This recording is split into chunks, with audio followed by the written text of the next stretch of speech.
Bisa Iran menyerang pangkalan Amerika Serikat di Erbil, Irak. Jet tempur AS berupaya menangkal serangan tersebut. Ledakan mengguncang akibat serangan drone Iran menyasar pangkalan militer Amerika Serikat di Harir, di Erbil.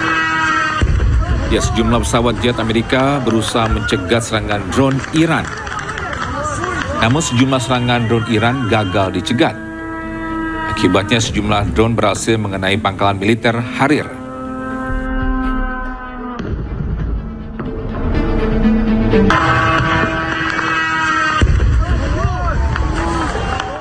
Bisa di tengah gencatan senjata, sejumlah roket menyasar Iran. Namun roket-roket tersebut berhasil dihalau sistem pertahanan udara Iran.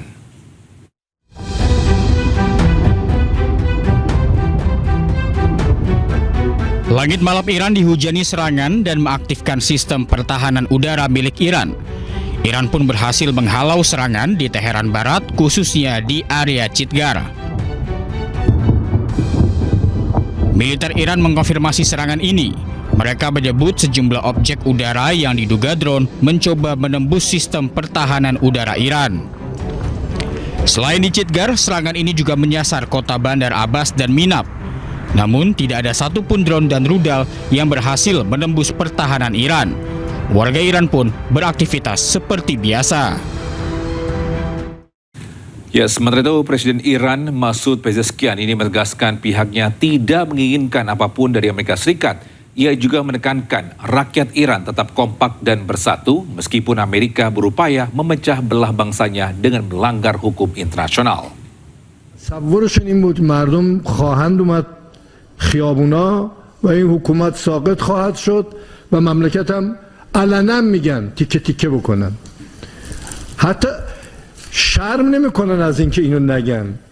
مثلا خود رئیس جمهور آمریکا میگه آقا ما دوز دریایی پول خوبی گیرمون میاد، دوز دریایی میشیم. تا فشار ایجاد کنن مردم ما ناراضی بشن بریزن تو خیابونا.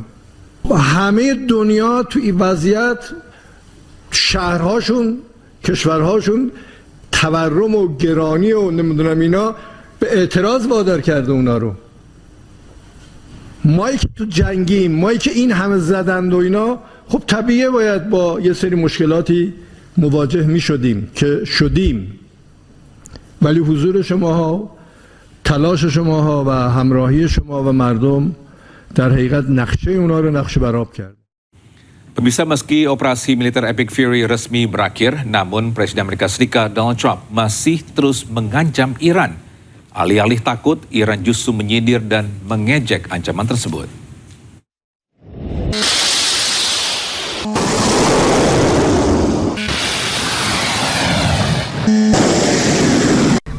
Operasi militer Epic Fury di Iran telah resmi berakhir pada 5 Mei. Menteri Luar Negeri Amerika Serikat Marco Rubio mengklaim bahwa operasi tersebut telah berhasil mencapai tujuan utamanya, yakni menghancurkan kemampuan nuklir dan infrastruktur strategis Iran. Meski begitu, Presiden AS Donald Trump masih terus mengancam akan membombardir Iran jika tidak kunjung mencapai kesepakatan damai yang diinginkannya.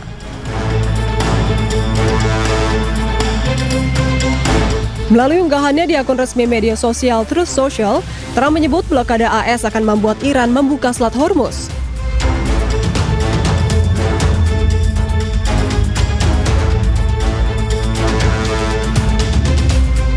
Jika Iran tidak setuju, maka AS akan meluncurkan serangan besar terhadap Iran.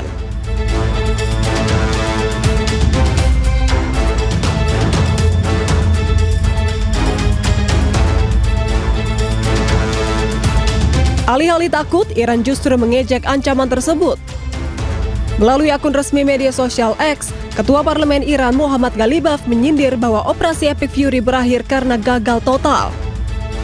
Ia bahkan mengejek dengan menyebut operasi tersebut sebagai operasi Trust Me Bro.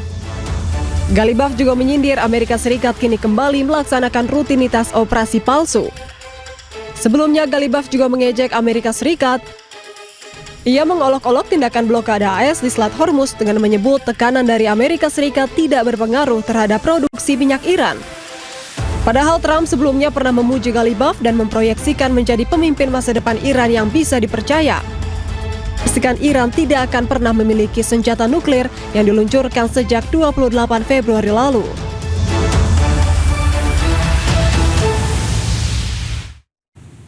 Pemirsa, pasukan militer Iran pamerkan puing drone pengintai yang diduga milik Amerika Serikat di depan warganya.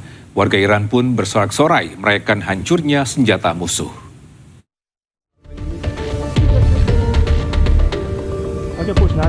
Sistem pertahanan udara Iran berhasil mencegat serangan drone musuh dekat Selat Hormuz. Media pemerintah Iran melaporkan bahwa suara aktivitas pertahanan udara dan ledakan terdengar pada Rabu pagi yang dikaitkan dengan pencegatan pesawat nirawak dan pesawat pengintai kecil. Drone yang jatuh di perairan ditemukan oleh warga keesokan harinya. Iran pun merilis rekaman drone yang rusak dikeluarkan dari sebuah kapal dan dimuat ke atas kendaraan. Unit pertahanan udara Iran mengatakan bahwa mereka telah mencegat dan menembak jatuh sebuah drone pengintai musuh yang beroperasi di atas Selat Hormuz. Ribuan warga Iran bersorak-sorai ketika puing drone pengintai dipamerkan di kota Hormuz. Pasukan Iran menyebut puing ini adalah drone pengintai musuh yang mirip dengan MQ-9 Reaper Amerika Serikat. Parade puing ini sebagai pesan kepada Amerika Serikat dan Israel bahwa Iran pantau ketat wilayah udara dan perairan mereka. Ya, semenjak perang pecah antara Iran dan Amerika Serikat, perairan Selat Hormuz ditutup oleh militer Iran. Iran siap menyediakan layanan maritim, dukungan teknis, pasokan, dan bantuan medis kepada kapal-kapal yang terdampar di Selat Hormuz.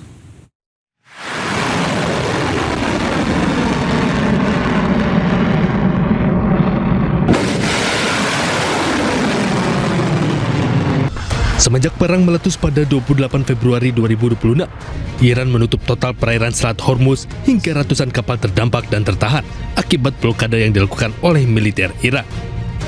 Sementara Iran siap menyediakan layanan maritim, dukungan teknis, pasokan dan bantuan medis kepada kapal-kapal yang terdampar di Hormuz dan di perairan teritorial regional.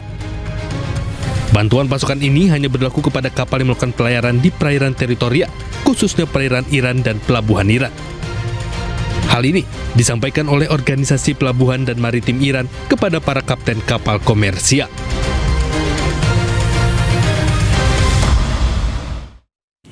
Bisa Presiden Amerika Serikat Donald Trump mengatakan Iran setuju tidak memiliki senjata nuklir. Namun hal tersebut dibantah pihak Iran. Anggota Dewan Kebijakan Iran Mohsen Razai mengatakan Iran tidak akan bernegosiasi tentang nuklir. Allahu Akbar!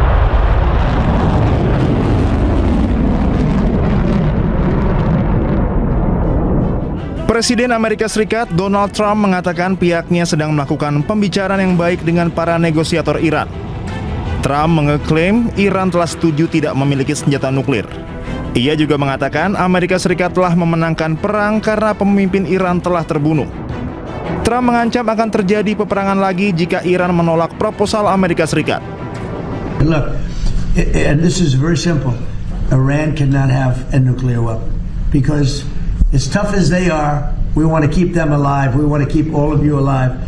Iran cannot have a nuclear weapon, and they won't. And they've agreed to that, among other things. Sementara anggota Dewan Kebijakan Iran, Mohsen Rezai, mengatakan Iran tidak akan bernegosiasi tentang nuklir.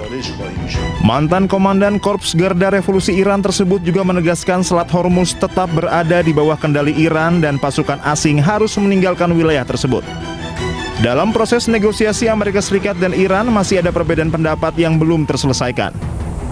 Iran menentang tuntutan penghentian total pengayaan uranium dan mengaitkan setiap penyelesaian yang lebih luas dengan pembukaan kembali Selat Hormuz dan pelonggaran sanksi.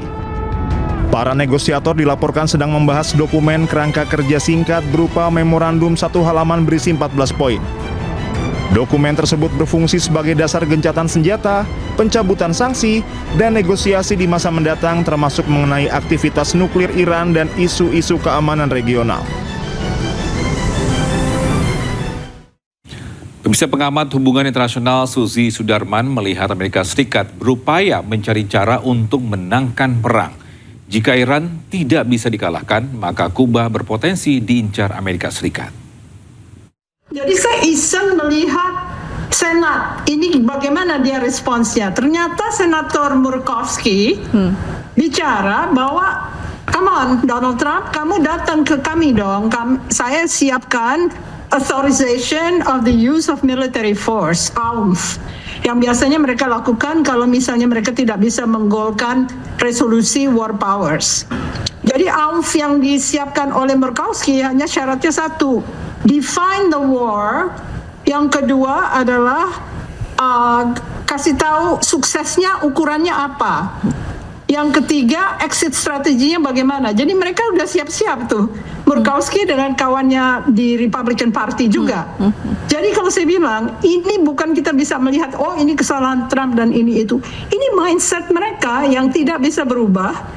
Karena inner outer dan outer inner kind of threat itu selalu didefinisikan sebagai hal yang akan mengurangi kekuasaan Amerika. Mereka sangat pure realis dalam arti interest defined as power. Jadi kepentingan mereka adalah kekuasaan. Kalau ada yang mencoba men-challenge, menantang, mereka akan segera menghardik orang tersebut atau kalau bisa dibom sekalian. Jadi kalau saya bilang ini bukan aturan-aturan yang sangat yuridis begitu. Mindset mereka memang hegemonik dan tidak mau kalah. Dan selalu harus keluar sebagai winner. Sehingga yang dicari oleh Donald Trump adalah satu winning strategi lagi. Kalau misalnya di Iran dia sudah dipermalukan, dia akan menghajar Kuba sebagai satu faktor untuk menunjukkan bahwa dia menang. Jadi yang kasihan nanti Kuba, karena sebetulnya Iran nggak bisa dikalahkan, tapi Kuba yang akan jadi bulan-bulanan dari Donald Trump. Jadi kalau kita misalnya merujuk kepada cara berpikir orang Amerika ini, kita harus paham mereka itu ya begitu gitu loh. Kalau misalnya mau sedikit berubah ya harus misalnya dari PBB atau dari suasana dunia yang memaksa Amerika Serikat untuk lebih santun dan lebih berperilaku baik. Tapi itu saya kira agak sulit ya, karena kalau Partai Demokrat menang juga dia akan berpikir sama. Jadi hegemoni itu dipertahankan karena mereka merasa mereka punya misi di dunia dan hanya Amerika yang bisa melakukan itu. Yang disebut America is God's gift to humanity. Bayangin aja. Kalau orang berpikir demikian, bagaimana Anda aturan-aturannya ya dibuat seenak sendiri agar hegemoni itu bertahan. Oke, Bu Susi. Lalu Donald Trump juga sempat menyatakan bahwa peran melawan Iran ini adalah perang kecil begitu. Apa ini maksud perang kecil ini? Dia sengaja melakukan propaganda kok. Itu propaganda Donald Trump yang bilang semua swift boat atau kapal-kapal boat kecil yang digunakan oleh Iran itu tanda bahwa Navy mereka sudah rusak dan sebagainya. Walaupun memang benar Iran mengalami kerugian besar, tetapi dia memang menggunakan strategi war of attrition. Jadi semakin lama dia bikin putus asa dari Amerika Serikat, makin senang Irannya karena itu dipancing ke arah itu. Dan ancamannya adalah kalau kamu menyerang kami akan buat ini sebagai regional war. Jadi nggak banyak alternatifnya. Sekarang untuk Pakistan mendorong untuk menghentikan Project Freedom ya, untuk jeda sedikit sehingga bisa terjadi deeskalasi. Apakah ini akan berhasil? Kita lihat moodnya Donald Trump itu yang nggak bisa ditebak sebetulnya. Oke. Lalu apakah ini juga sebenarnya dalam konteks meremehkan ketegangan yang terjadi saat ini di Selat Hormuz, Bu? Ya pokoknya apapun tujuannya adalah menunjukkan bahwa saya menang dan saya punya inisiatif baru yang kelihatan saya sebagai bully dan melakukan bullying itu secara nyata. Gitu. Sekalipun dia tahu bahwa dia nggak akan mungkin bisa menang dalam war of attrition. Yang bisa breaking news akan kembali usai jeda, tetaplah bersama kami.